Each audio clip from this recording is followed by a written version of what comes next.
lagi untuk firman Tuhan.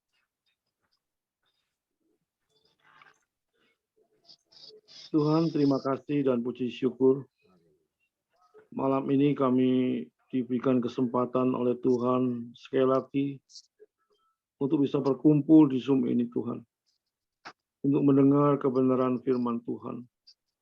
Roh Kudus, pakailah hamba-Mu yang paling hina ini untuk menyampaikan kebenaran firman-Mu dengan serius dan betul-betul berdasarkan Alkitab. Roh Kudus, pimpin kami, kuasai lidah, bibir mulut hamba-Mu, kuasai pikiran kami, hati kami, supaya semuanya kami tujukan untuk memuliakan nama Tuhan. Kami juga berdoa untuk anak-anak Tuhan yang ada di Zoom ini, Tuhan.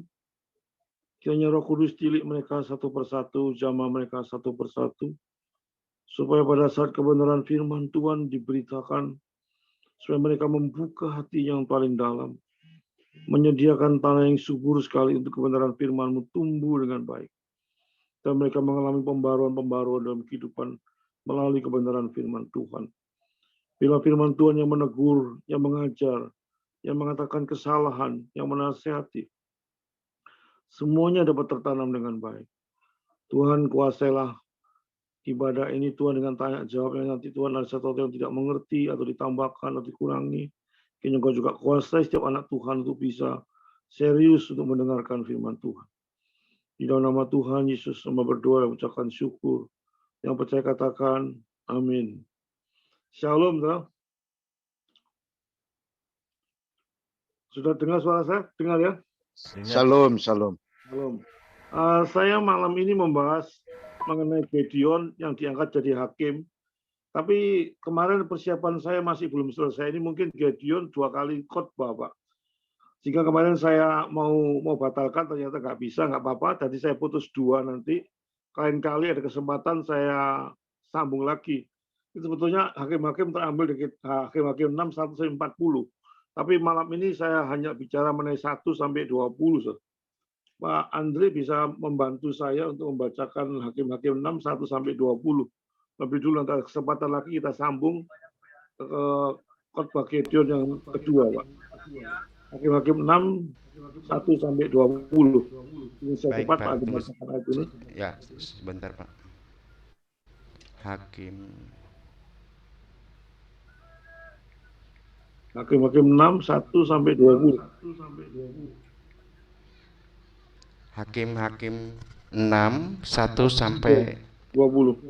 20 ya, Pak? Ya, saya bagi 2 nanti, Pak. Kalau ada kesempatan lagi kita sambung, Pak. Sampai 40. Oh, baik, Pak. Baik, terima kasih. Begini firman Tuhan. Gideon diangkat menjadi hakim. Ayat 1. Tetapi orang Israel melakukan apa yang jahat di mata Tuhan, sebab itu Tuhan menyerahkan mereka ke dalam tangan orang Midian 7 tahun lamanya. Ayat 2. Dan selama itu orang Midian berkuasa atas orang Israel karena ketakutan kepada orang Midian itu. Maka orang Israel membuat tempat-tempat perlindungan di pegunungan, yakni gua-gua dan kubu-kubu. Ayat 3. Setiap kali orang Israel selesai menabur, datanglah orang Midian, orang Amalek, dan orang-orang dari sebelah timur, lalu maju mendatang mereka. Ayat 4. Berkemahlah orang-orang itu di daerah mereka dan memusnahkan hasil tanah itu sampai dekat Gaza, dan tidak meninggalkan bahan makanan apapun di Israel, juga domba atau lembu atau keledai pun tidak. Ayat 5. Sebab orang-orang itu datang maju dengan ternaknya dan kemahnya, dan datangnya itu berbanyak-banyak seperti belalang. Orang-orangnya dan unta-untanya tidak terhitung banyaknya. Sekaliannya datang ke negeri itu untuk memusnahkannya. Ayat 6. Sehingga orang Israel menjadi sangat melarat orang perbuatan orang Midian itu. Lalu berserulah orang Israel kepada Tuhan. Ayat 7. Ketika orang Israel berseru kepada Tuhan karena orang Midian itu. Ayat 8. Maka Tuhan mengutus seorang nabi kepada orang Israel yang berkata kepada mereka, beginilah firman Tuhan, Allah Israel, Akulah yang menuntun kamu keluar dari Mesir dan yang membawa kamu keluar dari rumah perbudakan. Ayat 9. Aku melepaskan kamu dari tangan orang Israel dan dari tangan semua orang yang menindas kamu. Bahkan aku menghalau mereka di depanmu dan negeri mereka kuberikan kepadamu. Ayat 10. Dan aku telah berfirman kepadamu, akulah Tuhan Allahmu, maka janganlah kamu mengalah orang Amori yang negerinya kamu didiami ini. Tetapi kamu tidak mendengarkan firmanku itu. 11. Kemudian datanglah malaikat Tuhan dan duduk di bawah pohon terbatin di Ofra, kepunyaan Yoas orang Abiezer itu, sedang Gideon anaknya mengirik gandum dalam tempat pemerasan anggur agar tersembunyi bagi orang Midian. 12.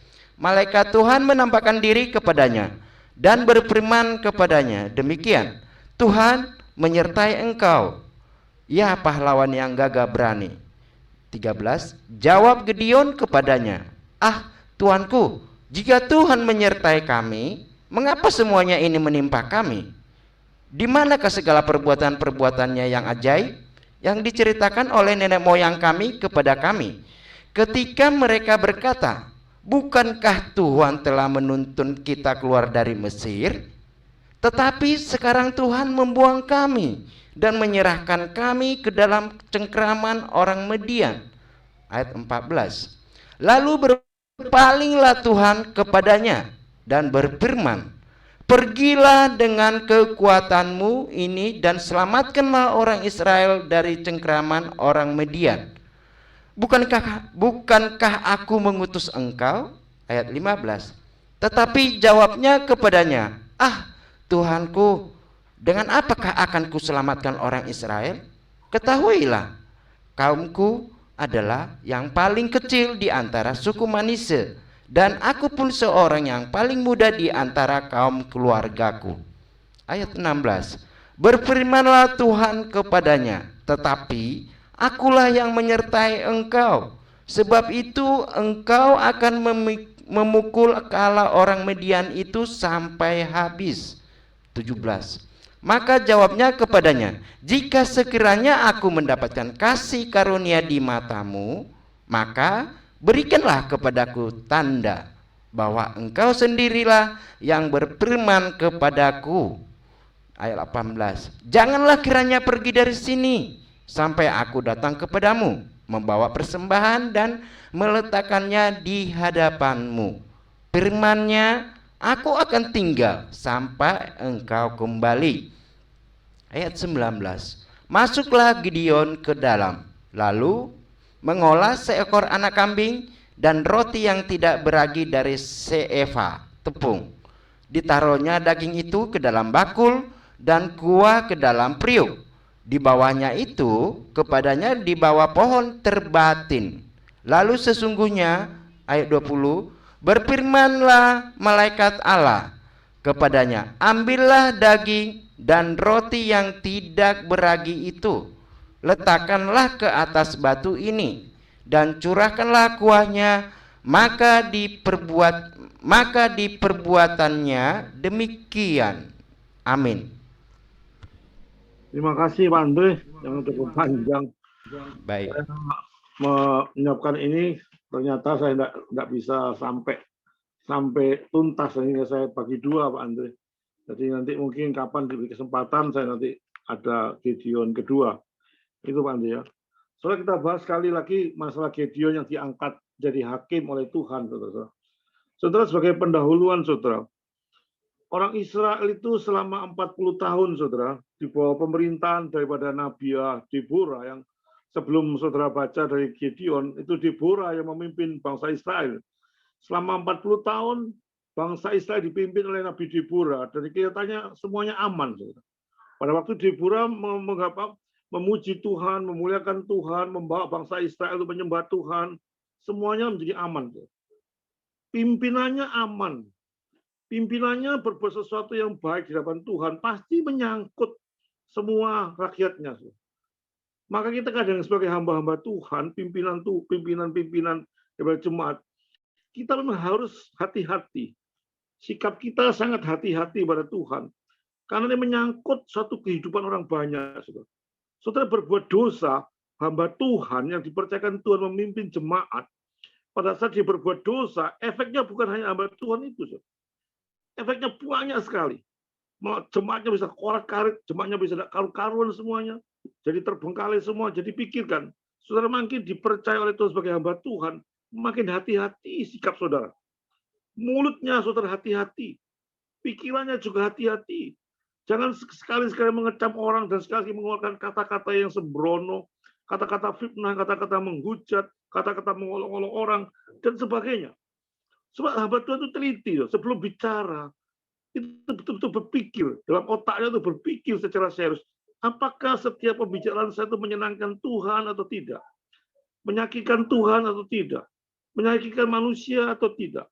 Saudara, jangan sembarangan jadi hamba Tuhan. Maka kalau hamba Tuhan jadi orang sembarangan, bahaya. Menyangkut seluruh aspek kehidupan anak-anaknya. Di sini Deborah mengalami suatu kehidupan yang mapan di hadapan Tuhan. Cinta pada Tuhan. Maka rakyatnya juga cinta pada Tuhan. Coba sekarang Deborah meninggal. Meninggal, dia mati. Rakyatnya kocar-kacir semua, saudara. Selama 7 tahun, saudara, bangsa Israel dengan kematian Deborah yang tidak ada pimpinannya, kacau balas.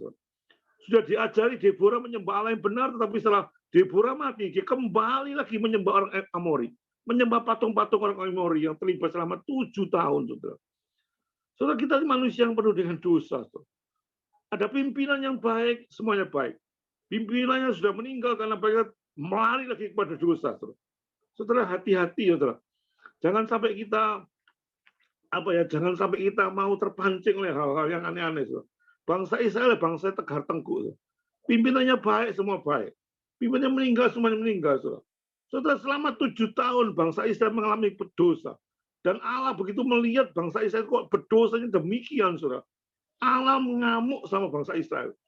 Engkau aku lepaskan daripada bangsa Mesir, dari perbudakan. Siapa yang mengeluarkan orang Mesir daripada orang Israel daripada Mesir? Aku yang membuat mujizat. Aku membuka laut. Semuanya serba jalannya mujizat dari Tuhan. Dikasih mana, dikasih awan. Setelah itu apa terjadi? Bangsa Israel tidak mau terima kasih sama Tuhan. Bangsa selalu bersungut-sungut, selalu tegar tengkuk, tidak mau menurut Tuhan. 7 tahun bangsa Israel mengalami suatu yang tidak enak. 7 tahun itu, begitu Tuhan sudah mentok sudah. Hati-hati ya saudara, ingatkan ya. Saya ingatkan Tuhan itu maha kasih, ya maha kasih. Tapi Tuhan itu sudah ada batasnya. Kalau saudara ada batasnya itu berarti diberi kesempatan oleh Tuhan, kesempatan oleh Tuhan. Tapi kadang-kadang Tuhan tidak beri kesempatan. Ini Tuhan sudah 7 tahun sabar terhadap orang Israel. Tapi selama itu Tuhan tahan dulu. Begitu Tuhan mentok, Tuhan sikat itu bangsa Israel.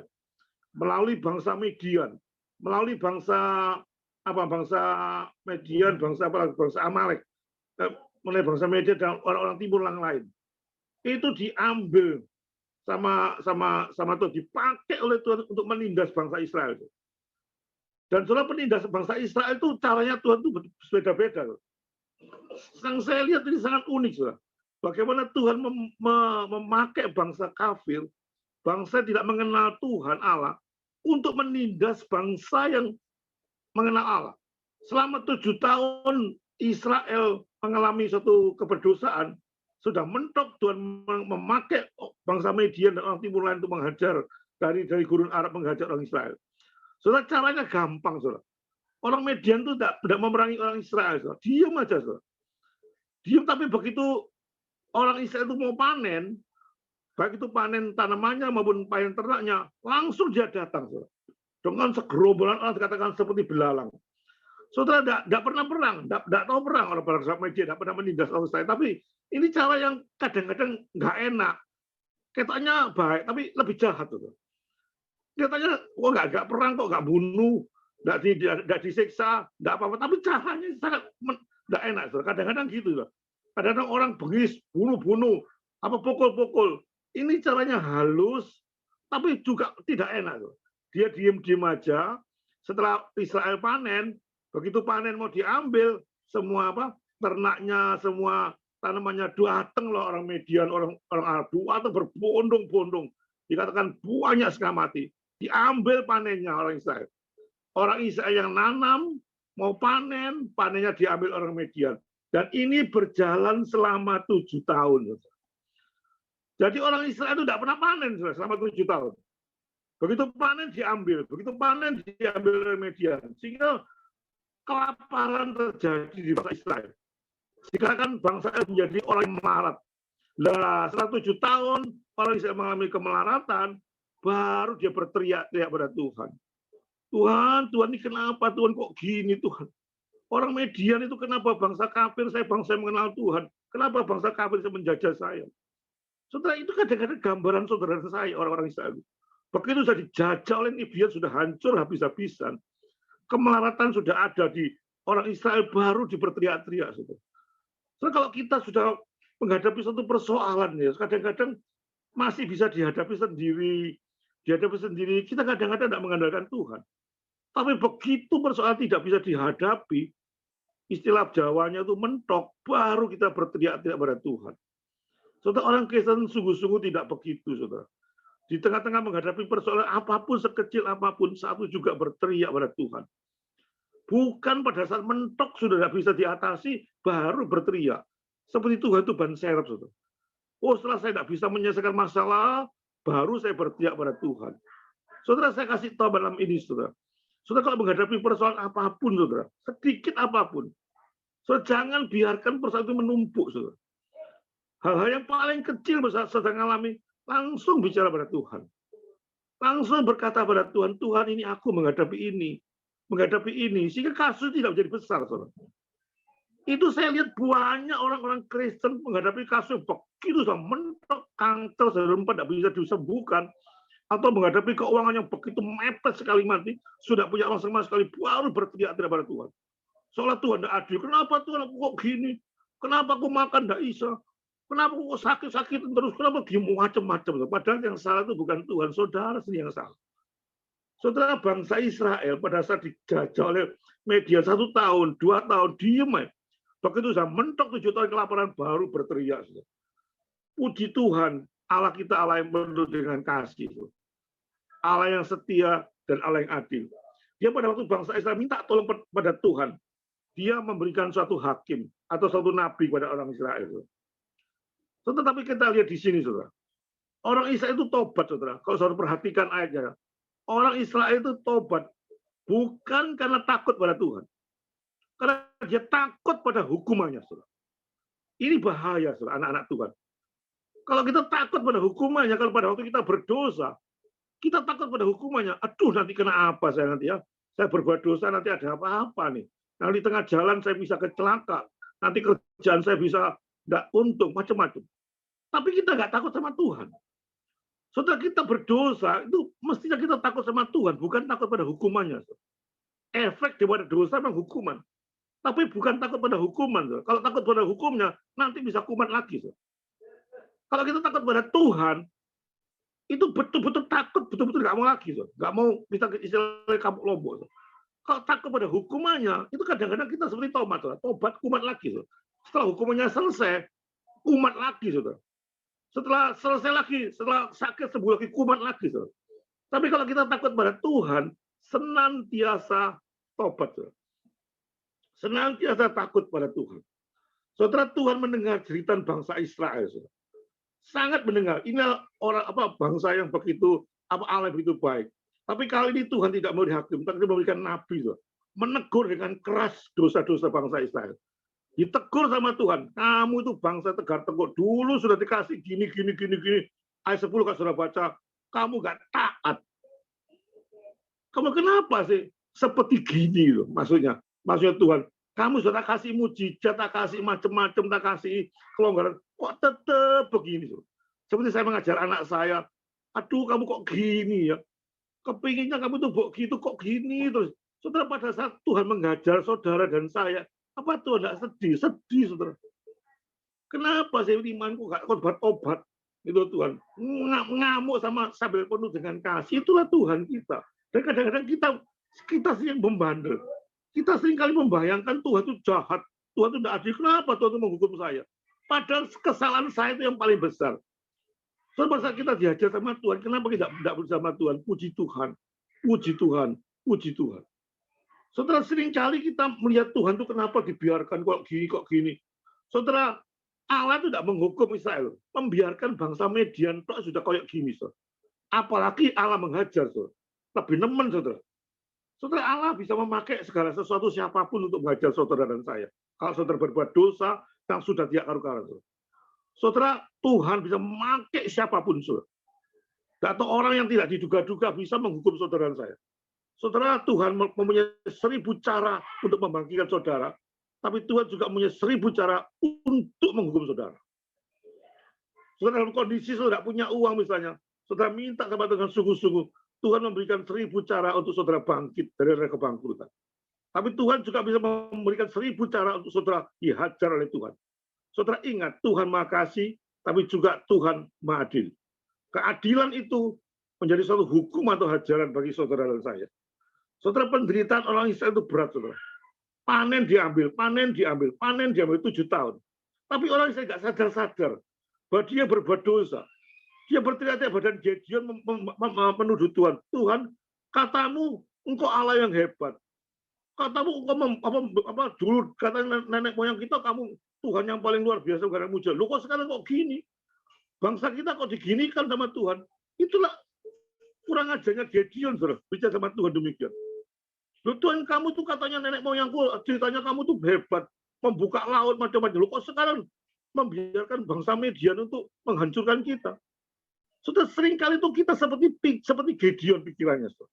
Loh, Tuhan, kenapa sih konflik ini kok muncul? Saudara? Kenapa sih kok saingan ditutup? Kenapa saya tidak punya uang gara-gara konflik? Kita nggak karu-karuan. Itu sering kali tanya sama Tuhan.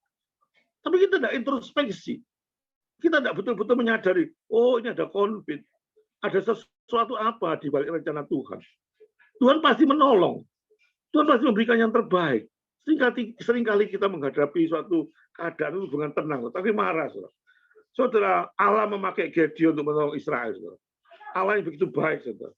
Saudara, siapa Gideon? Saudara? Saya akan mengajak saudara dulu. Siapa Gideon sehingga Allah memakai Gideon? Saudara, saudara, Gideon dalam bahasa Ibrani-nya itu adalah tukang tebang. Saudara. Arti nama Gideon, kalau saudara lihat bahasa Ibrani-nya, itu tukang tebang. Dan di ayat 12 dikatakan Gideon itu seorang yang takut, saudara. Sosok yang licik. Sosok yang penuh pengecut, tidak berani menghadapi kenyataan. Itu Gideon. Dan buktinya, saudara, Gideon pada waktu mengirik gandum, itu dia sembunyi di tempatnya di pemerasan anggur, supaya tidak terlihat oleh orang Median. Berarti dia orang yang licik, yang tidak berani menghadapi musuh. Dia orang pengecut, bangsanya ditindas sama orang Median, dia mau tahu, pokoknya dia sendiri selamat. Dia sembunyi di balik pemerasan anggur, dia mengirik gandum sendiri. Saudara. Untuk keperluan sendiri supaya dia kelaparan. Itu Gideon, gambaran Gideon sehingga Gideon tidak seringkali memikirkan keadaan orang lain, memikirkan diri sendiri, kok selamat ya selamat diri saya sendiri. Itu Gideon, saudara. Tetapi kenapa Allah memakai Gideon yang orang demikian, saudara? Orang yang pengecut, orang yang menakut, orang yang cenderungnya itu tidak berani, tidak bisa dipakai melawan. Kenapa Tuhan memakai orang model demikian, saudara? Saudara, seringkali Tuhan memakai sesuatu itu yang kadang-kadang dengan secara manusia nggak masuk akal. Itu kadang-kadang secara manusia logika kan tidak masuk akal. Seringkali Tuhan pakai. Saudara, saya kasih contoh beberapa hal yang tidak masuk akal, tapi Tuhan pakai sebagai alatnya Tuhan. Coba kita lihat pada waktu Daud, saudara. Daud dipilih oleh Tuhan sebagai raja. Siapa sih yang modelnya Daud seperti apa sih? Anaknya tidak seberapa tinggi, paling pendek, kemerah-merahan, saudara-saudaranya begitu gagal luar biasa. Wah, hebat-hebat. Tapi Tuhan nggak milih casingnya. Justru Daud yang kelihatannya remeh, itu kecil, kemerah-merahan, justru dipilih oleh Tuhan. Saudara, jangan merasa saudara nih, aduh saya tidak pandai ya Tuhan. Saya cuma punya otak yang sedikit, cuma pengetahuan sedikit, saya bukan orang kaya. Saya tidak ada apa-apanya. Saya sudahlah tidak bisa dipilih Tuhan, saya tidak mau melayani Tuhan, karena saya keterbatasan uang, keterbatasan otak, pikiran, keterbatasan apapun. Saudara jangan pernah minder. Saudara, kalau Tuhan pilih itu, saudara tidak dipandang oleh kayanya, oleh hebatnya saudara, oleh pinternya saudara, tidak milih. Kalau Tuhan mau milih saudara, dikatakan unconditional election. Apapun keadaan saudara, kalau Tuhan pilih, pilih. Maka itu jangan pernah minder. Jangan pernah merasa, aduh aku tidak layak di melayani Tuhan. Tidak semua layak di depan Tuhan. Ini Gideon. Gideon pengecut, licik, tapi dipilih itu menjadi pahlawan. Gak masuk akal rasanya, tapi Tuhan pilih. Saudara. Abraham waktu dipilih, 99 tahun. Saudara. Tidak ada apa-apanya. Sarah sudah expired, tidak punya anak. 99 tahun sudah tua. Bagaimana sudah tua, katanya Abraham, aku sudah tua. Tidak punya anak, kok dipilih. Tuhan bilang, enggak, aku pilih kamu. Dan sesuatu tidak mungkin. Petrus misalnya, yang suka sembrono omongannya, gak karuan, suka pelin-pelan, suka apa kadang-kadang apa itu dikatakan sampai apa itu menyangkal Yesus 3 kali. Dipilih oleh Tuhan. Walaupun Petrus, Paulus misalnya, seorang pembunuh. Bahkan dikatakan seorang yang penghujat Yesus dipilih oleh Allah. Saudara, banyak contoh-contoh yang selogika yang tidak pernah terpikirkan Allah pilih. Saudara, Allah juga bisa pilih saudara. Walaupun saudara banyak kegagalan, tidak mampu, bodoh, miskin, saudara, Allah bisa memakai semua orang asal saudara bersedia untuk dipakai oleh Tuhan. Tuhan tidak pernah memandang seseorang tuh rupanya, memandang kekayaannya, memandang apapun. Saudara. Kalau saudara punya hati yang tulus untuk melayani Tuhan, Tuhan akan pakai. Maka saudara, pada saat saudara melayani Tuhan, saudara, hati-hati dengan motivasi. Saudara. Saya katakan di Zoom ini saya keras kalau khotbah. Saya naik tedeng aling kalau khotbah. Saudara. Betul-betul harus tulus. Tidak ada satu keuntungan pada diri pribadi saudara. Kalau saya mengatakan Zoom ini karena saudara ingin terkenal, ingin keuntungan pribadi, bertobatlah dan buyalah sungguh. Saudara. Gak usah lebih baik gak pakai sum-suman. Saudara. Kalau saudara sudah mau melayani Tuhan, melangkah, saudara harus hati-hati. Saudara. Sikap saudara terhadap Tuhan, hati-hati, jangan adu domba, jangan main-main dengan suatu perkara-perkara yang Tuhan tidak senang. Hati-hati terhadap musuh, saudara juga hati-hati, saudara. Makanya saya katakan kalau sudah Tuhan pilih, saudara, Tuhan menyediakan sesuatu. Kalau sudah dipilih Tuhan, saudara sembarangan melaksanakan, Tuhan Allah yang adil. Saudara akan dipukul oleh Tuhan setengah mati dipukul Tuhan. Seperti orang Israel melarat, saudara. Dipukul oleh Tuhan itu sakit. Kalau dipukul oleh Andre pun kadang-kadang masih sakit bisa sembuh. Kalau dipukul oleh Tuhan, waduh, jangan main-main. Oleh kalau saya katakan sekali lagi, ini, kalau sudah melayani Tuhan dengan sungguh-sungguh. Jangan setengah-setengah. Jangan main-main. Lebih baik gak usah melayani sekali mati. Hitam atau putih, gak ada abu-abu. Itu doktrin kekristenan. Panas atau dingin, tidak usah suam-suam kuku. Kalau suam-suam kuku dikatakan oleh Tuhan, aku muntahkan engkau. Saudara lebih baik gak usah gak usah macam-macam pelayanan. Lebih baik saudara duniawi sekali. Kalau sudah masuk ke rohanian, saudara harus meninggalkan manusia lama. Kenakan manusia baru. Saudara. Jangan kepentingan pribadi, jangan kepentingan ajarannya dia tidak diterima oleh orang ngamuk. Itu orang tidak punya pengetahuan yang luas, saudara. Kalau memang ajaran itu betul-betul punya ajaran yang benar, pada saat orang menyerang ajaran itu, kalau ajaran itu benar, pertahankan, saudara. Berdasarkan kitab suci, bukan ngamuk, saudara. Kalau saya punya ajaran, saudara, paling senang saya dikritik orang. Paling senang, bahkan saya minta orang kritik saya, terus kritik. Karena dengan kritik itu saya belajar. Apakah betul saya? Apakah salah saya? Saudara, itu anak Tuhan yang mau belajar. Mau membuka dirinya, bukan menutup dirinya. Saudara, saudara saya perhatikan, saudara, hati-hati. Saudara, reaksi Gideon apa, saudara? Pada waktu Tuhan menunjuk, hai Gideon, aku angkat engkau menjadi pahlawan untuk melawan orang-orang Median dan Amalek dan orang-orang timur. Gideon merasa mengeluh pada Tuhan. Tuhan kok gini. Saudara, itu gambaran kita. Saudara. Kita dipakai oleh Tuhan, kadang Tuhan kok gini, saya nggak hadapi kok gini. Saudara. Bahkan Gideon takut pada orang-orang Median. Musuhnya tuh gede-gede. Saudara. Musuhnya tuh berlalang. Dan dia punya apa, saudara? Nggak punya anak buah, saudara. Nggak punya kekuatan apa-apa. Saudara, kadang-kadang kita mau melayani Tuhan tuh, loh Tuhan aku nggak punya duit loh. Aku nggak punya apa-apa, nggak bisa apa-apa. Kok aku dipakai, nggak usah Tuhan pakai orang lain. Saudara jangan pernah begini, jangan seperti Gideon. Gideon tidak mengandalkan diri sendiri, lupa bahwa Tuhan itu maha kuasa. Saudara, kalau Tuhan memakai saudara, memakai Pak Andre, memakai saya, saudara, Tuhan itu saya katakan sekali lagi, saya peringatkan pada saudara, kalau Tuhan sudah memakai seseorang, Tuhan pasti memberikan infrastruktur. Ingat itu, saudara. Kalau Tuhan sudah memakai Pak Andri, pasti Pak Andri dilengkapi untuk melayani. Bukan dibiarno, saudara. Allah kita bukan Allah seperti itu, saudara. Pada saat dia memilih Liman, bisa berkhotbah, pasti dia memberikan suatu pikiran-pikiran yang baik. Saudara. Itu sudah satu paket. Saudara. Nggak mungkin sudah tidak dibiarkan. Aku pilih Andre, biar kamu pilih-pilih, tidak mungkin. Tuhan kita Allah yang begitu tahu keadaan anak-anaknya. Pada saat dipilih Musa, pada dipilih dia tidak ngerti apa-apa. Siapa aku Tuhan? Sudahlah aku yang bicara, kata Tuhan. Paulus demikian, aku orang berdosa, tidak peduli orang berdosa, aku yang pakai, kata Tuhan. Dilengkapi Paulus, dilengkapi Petrus, dilengkapi Abraham, dilengkapi Daud. So, jangan pernah takut, saudara. Kalau sudah dipilih Tuhan tuh 1000 cara Tuhan pakai, saudara. Dan saudara harus berani memberikan kebenaran. Saudara jangan pernah tergantung pada manusia siapapun. Terkutuk loh yang mengandalkan manusia. Apalagi teman baik, saking banyak tuh teman baik kalau ditegur nggak enak, nggak bisa. Kebenaran ada kebenaran. Nggak boleh teman baik pun kalau kebenaran itu salah atau sesat ajaran kita tegur. Jangan main-main dengan ajaran. Ajaran itu hanya nomor satu, kebenaran nomor satu. Masalah teman, masalah lain-lain itu hal kedua. Jangan kita sakit terbengkalai karena orang kaya, karena orang teman sehingga kita sulit menegur. Tidak. Yang ketiga, Tuhan memberikan malaikat. Bertemu dengan Gideon sampai Tuhan itu sampai mangkali tak kasih malaikat, tak kasih tanda. Tuhan akhirnya Gideon mengambil persembahan itu ditaruh kuahnya, akhirnya diambil sama Tuhan, baru sadar bahwa Gideon dipakai oleh Allah. Baru Gideon mau bahwa betul-betul Tuhan itu pakai Allah. Nanti selanjutnya dalam khotbah kedua, Gideon pun bukan sekedar percaya, minta tanda-tanda lagi. Tuhan kasih loh.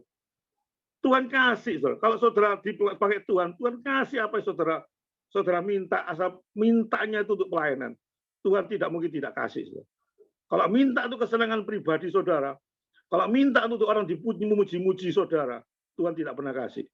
Tapi kalau Tuhan saudara kalau minta hikmat dari Tuhan, minta pertolongan Tuhan untuk pelayanan, saya yakin 100% Tuhan akan kasih. Doa saudara akan terkabul jika doa itu digunakan atau hasil doa itu digunakan untuk pelayanan.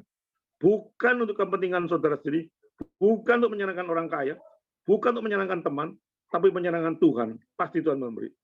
Bila firman yang separuh ini saudara saya khotbahkan nanti kalau ada kesempatan kedua, bagaimana sikap Gideon, bagaimana Gideon menjadi pahlawan yang hebat, padahal dia seorang pengecut, dia tidak berani dengan cara kerja Tuhan yang hebat, dia menjadi orang pemberani. Nanti khotbah kedua, khotbah terakhir 20-40. Sementara malam ini berhenti sampai sini, bagaimana Gideon percaya, bagaimana Gideon dipakai oleh Tuhan, dan bagaimana Tuhan memakai Gideon. Biarlah firman yang singkat menjadikan satu pemikiran pada saudara. Saudara sekali jangan pernah minder pada saat saudara dipakai oleh Tuhan. Jangan seperti Gideon yang hanya mengeluh, tapi betul ungkapkan pada Tuhan. Dan yang kedua yang menjadi peringatan pada saudara, saudara menghadapi perkara yang kecil, cepat-cepat datang pada Tuhan. Jangan sampai perkara itu menumpuk baru datang. Jangan sampai perkara itu mentok, saudara tidak punya kekuatan apa-apa, baru teriak-teriak sama Tuhan. Saudara, Tuhan itu bukan seperti ban serep, saudara. Tuhan itu nomor satu. Seperti apa itu sepur tombok itu, tidak ada serepnya. Kalau mobil ada serepnya, kalau sepur tombok ada serepnya. Suatu perlakuan Tuhan itu nomor one. Baru lainnya, saudara. Baru saudara bicara lain. Biarlah firman membuat kekuatan bagi saudara dan saya. Bila kita sambung dengan tanya jawab, ada yang menambahi khotbah saya, ada yang mengurangi, ada yang memberikan pendapat, silakan. Saya paling senang dengan hal demikian karena saya terbuka sekali dengan kritikan, dengan masukan, dengan sharing, sehingga saya tahu bahwa firman Tuhan sangat masuk pada hati saudara.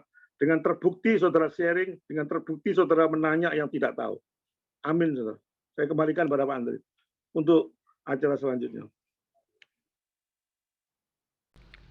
Baik, terima kasih buat hambanya.